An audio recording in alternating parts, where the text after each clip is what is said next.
Am I the a-hole for favoring one niece over my other nieces and nephews? I-25 female have a niece, 6, from my older sister, 32. I heard through the family vine my sister was pregnant, so I reached out to her to congratulate her, but she didn't seem at all interested in her pregnancy. But then after she gave birth, she signed over my niece to the father's side of the family and moved on with her life, later getting engaged and having 3 kids with another guy. Almost a year after the birth, I found out from another relative that she gave her up because she didn't like the way she looked. For reference, she has very dark complexion, brown eyes, and type 4 hair. We are white. And told her father, you either take her before I leave the hospital or she goes into the system. When I confronted my sister about it, she said that she wasn't what she was looking for in a mixed baby, and that I should mind my business because she's not mine. I tried to ask her information about father's side, as I wanted to reach out to see if it was okay to be part of her life. No one would tell me anything. I have in the past reached out to her about my other nieces and nephews to be part of their lives, but she didn't seem too interested either. Then during the 2020 lockdown, I felt it was the perfect time to look for my niece. I found her aunt on social media. I messaged her explaining who I was and had asked if it was okay if I could be a part of my niece's life. She contacted her father and grandmother to set up a time to talk. And after some talking, they agreed I could. But only after some time of getting to know me, as they didn't want my niece getting attached, and I bounced later on, leaving her wondering where I went. After 2 weeks of getting to know the family, they introduced me to my niece, and we instantly bonded. We talk almost every day, and she calls me Titi. I'm on good terms with her whole side of the family. Her grandmother says she appreciates all the effort I put into being a part of her life and can see how much my niece adores me. This year my niece has started school, so I bought her a whole bunch of clothes and school supplies. Her aunt posted pictures and videos of the gift box in IG, so this is where we currently are. My sister has fake profile and saw the posts, and she's saying I'm selfish for contacting them when she told me not to. How could I be favoring my niece over my other nieces/nephews? I reminded her I've tried countless times to reach out to her and build a relationship with them, but she always shuts me down. She said that if she knew I had money to spend like that on the kids, then she would have been okay with it. She wanted my niece's info so she could reach out to her, and I told her it wasn't my place to give it to her and I'd have to ask. She said, but I'm her mommy. I admit I got mad and cussed her out for abandoning my niece because of how she looked. She told my whole family I'm trying to replace her and steal her life, and my family started calling me, texting me, telling me I'm selfish for choosing her over the other kids. Now for the top comments. Not today home. But you should definitely tell your niece's father and aunt that she is stalking them. It's actually very sweet of you to help out a single dad with back to school.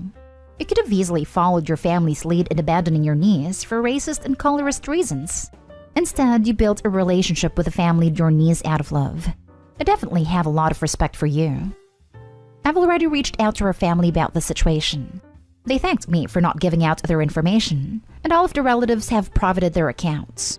The sister thinks it's weird she stalks her account, but couldn't reach out to them herself about my niece. They say that my family isn't a reflection on me and that I can continue to have a relationship with her, which I'm looking forward to. I do feel bad though that my family will never able to see the value of my niece like I do. Thank you very much for the support. Glad to hear. It's your family's loss. Everyone in your family could have told your sister to do the right thing, or at least let her know how wrong she is for abandoning her baby because she didn't look like how she thought she would, whatever that's supposed to mean. Everyone in your family encouraged your sister's bad behavior while trying to shame you for doing the right thing. I say screw them, and keep being your amazing self. Your sister gave up her rights to the baby. This means she has given up all rights as to who is involved in the baby's life. You aren't stealing her life. She willingly gave it away, not stay home. Plus, it's not like Opie and the father are in a relationship. She took on the role of an aunt, not mother. Not stay home. This is summed up in one sentence you wrote. She said if she knew I had money to spend like that on the kids, then she would have been okay with it. Unfortunately, your other nieces and nephews come with your sister attached, and you will always be viewed as a cash cow. Relationships are individual. You don't have to have the same relationship with all of your relations. Humans have preferences. Things for you to consider. 1. Your sister gave up any rights to that child. That little girl is a stranger to her. She has nothing to do with her, so your relationship with her is none of her business. She doesn't get a say or an opinion. 2. Why is your sister, who was so adamant about not having a relationship with her daughter, suddenly interested? What is suddenly in it for her? 3. You absolutely don't have the moral right to hand out your niece's contact information. Your sister lost the right to that information when she gave her up, legally, based on her looks, morally. 4. Your sister has blocked you from having a relationship with her nieces and nephews until there was some money in it. Next story is titled, Am I the a-hole for selling my husband's Xbox to buy back the antique tea set that he sold without consent?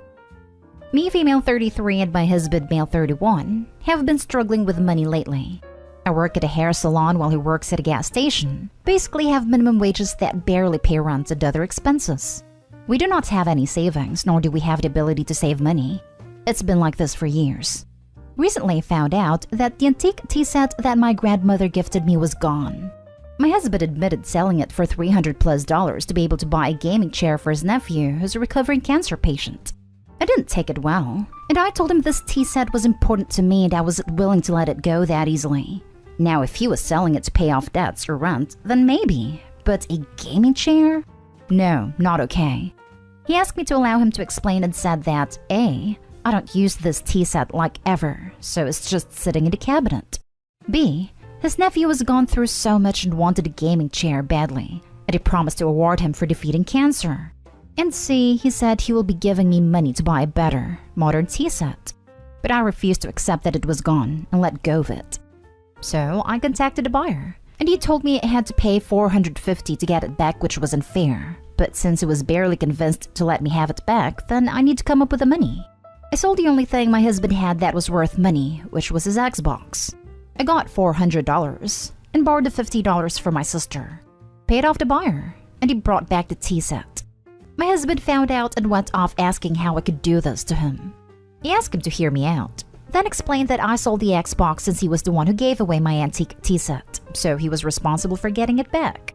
He said he promised to save money for me to get a better set, but I insisted I wanted my grandmother's tea set and nothing else, even if it's worth less because the sentimental value is worth a lot to me. He blew up calling me childish and that I shouldn't have sold his Xbox, the only thing keeping him entertained in these awful times. He started sulking ever since, and kept reminding me that he was the one with the short end of the stick, since I got my precious tea set back. The buyer earned $150, but he lost his Xbox forever. He's refusing to talk to me, calling me evil with zero consideration for how depressed and upset he is feeling.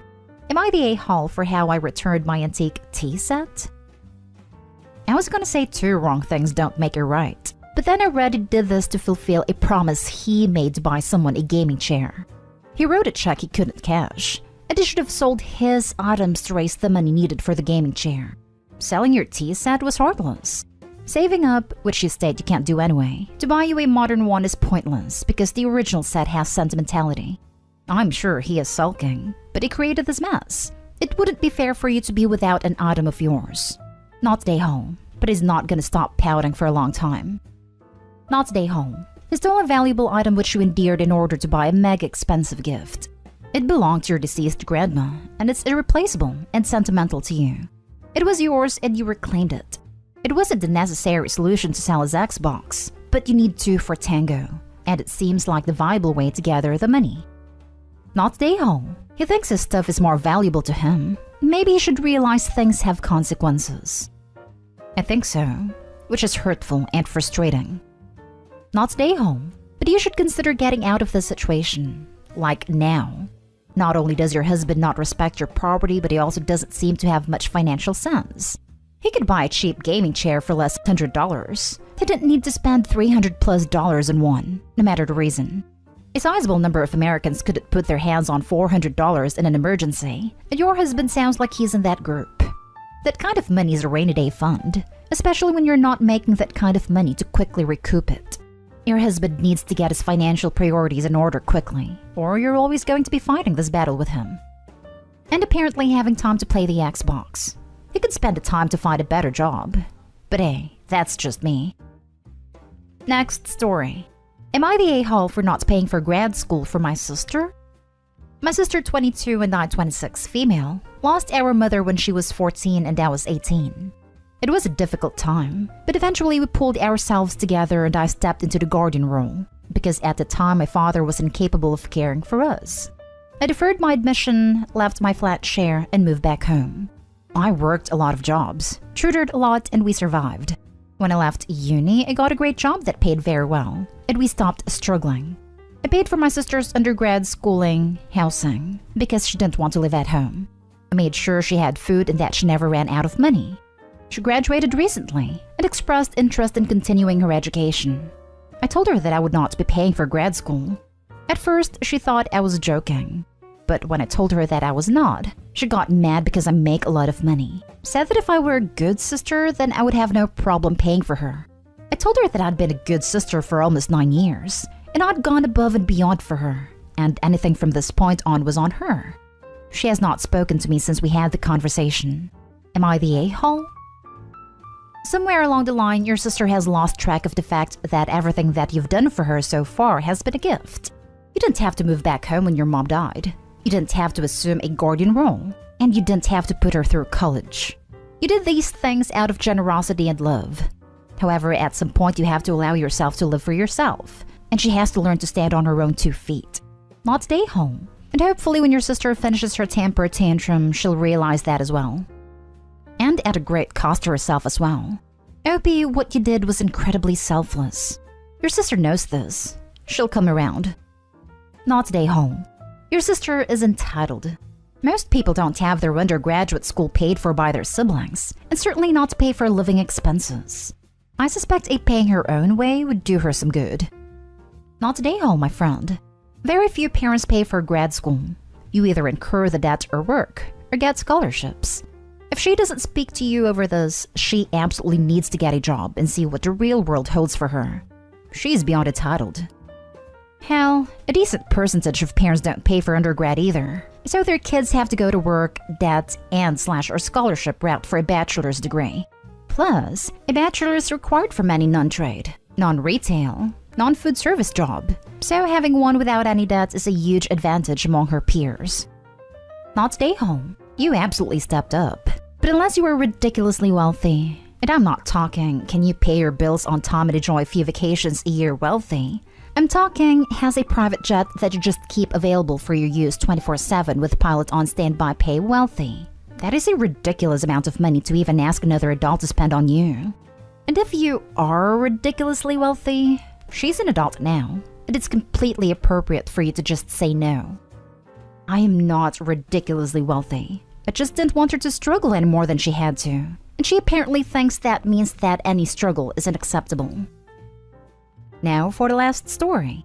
Am I the a-hole if I want to go on a trip against my wife's wishes? So I, 27 male, have been married to V, 27 female, for 5 years, and we have a 3-year-old daughter. My wife goes with her girlfriends for a trip every year to exotic and beautiful places. This year, my guy friends have planned to go for a 2-week vacation to Europe. We usually don't go on trips, and I haven't gone on one ever since I started dating, except for 2 to 3 days of camping trips. So I told my wife that I want to go on vacation this time, as I haven't gone on one for the past 5 years. She said no, because she doesn't want to take care of our daughter all alone, and that her work has been a lot more stressful lately. Also, she wanted us to go to Europe on our 5th year anniversary. So I reminded her of all the times I've taken care of our daughter all alone when she wanted a vacation or a break. She said that it's my duty to take care of our daughter, and that I shouldn't be complaining. I told her that I'm not complaining, but it's only fair that she takes care of the kid when I go on a vacation too. Now she's mad at me because I want to go on a trip to Europe where she wanted us to go together on our 5th year anniversary, as well as because she doesn't want the baby care to be dumped all on her for 2 weeks. Am I the a-hole? Edit. She goes on trips that are about 1 to 3 weeks long depending on the location. As for childcare, split. I used to do the dirty diapers at night after she did midnight feedings. However, she no longer breastfeeds since our daughter is older. We just do alternate nights since it's bottle feeding. We alternate bath times. My wife has afternoon shift, 12 p.m. to 8 p.m., so she does childcare in the mornings. I have a morning shift, 6 a.m. to 2 p.m., so I did childcare after I get back home. My wife leaves our daughter with a nanny/grandparents at 11, and I pick her up at 3 while coming back home. When one of us goes on a vacation, daughter stays with parents for the shift timings.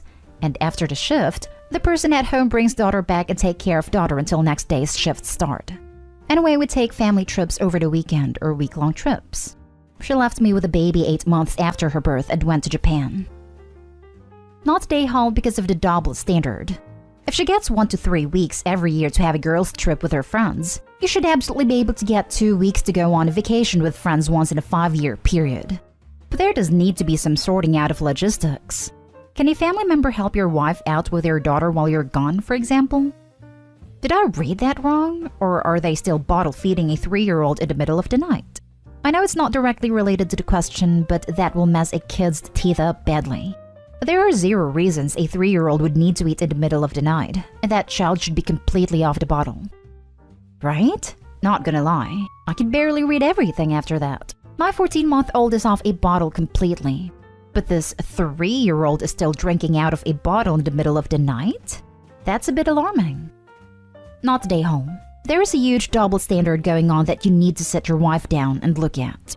So it's all good for you to be the babysitter when she wants to go on a play date with her girlfriends for a few weeks. But hell if you want to go on your own vacation? That's not fair. That's her deciding that the only one who gets to have solo fun is her, and her being controlling. Not day home. When couples decide to vacation separately, then they need to make things equal. She gets 2 weeks, you get 2 weeks. This doesn't preclude taking family vacations or vacations together. Besides, Europe is a pretty big place, and you don't have to go to the same place for your 5-year anniversary vacation. That's what I was thinking. Europe isn't a small spot. You can spend 2 weeks in one county or a day here and there over multiple countries, and still have plenty to see when you go back.